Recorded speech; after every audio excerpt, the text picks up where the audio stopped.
Municipal ఎన్నికలు ఎప్పుడొచ్చినా వైఎస్ఆర్సీపీ సర్వసిద్ధంగా ఉందన్నారు మాజీ మంత్రి అంబటి రాంబాబు.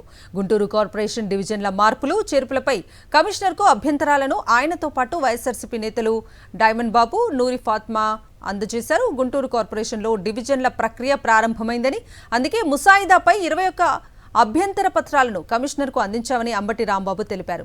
తమ అభ్యంతరాలపై కమిషనర్ ఆర్డర్ పాస్ చేయాల్సి ఉందన్నారు. ఇంకా ఏవైనా అభ్యంతరాలు ఉంటే రేపు సాయంత్రం లోపు ఇస్తామన్నారు అంబటి రాంబాబు.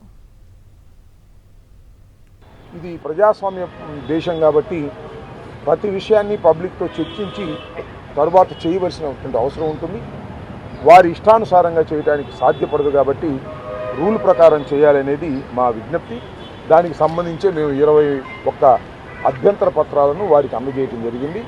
వాటి మీద ఏ విధమైన యాక్షన్ తీసుకుంటారో మేము వేచి చూస్తూ ఉంటాం. రాబోయేది ఏదో ఎన్నికలు వస్తాయంటున్నారు. ఎన్నికలకి వైఎస్ఆర్ కాంగ్రెస్ పార్టీ సర్వసిద్ధమవుతుందని ఈ సందర్భంగా చెప్పదలుచుకున్నాం.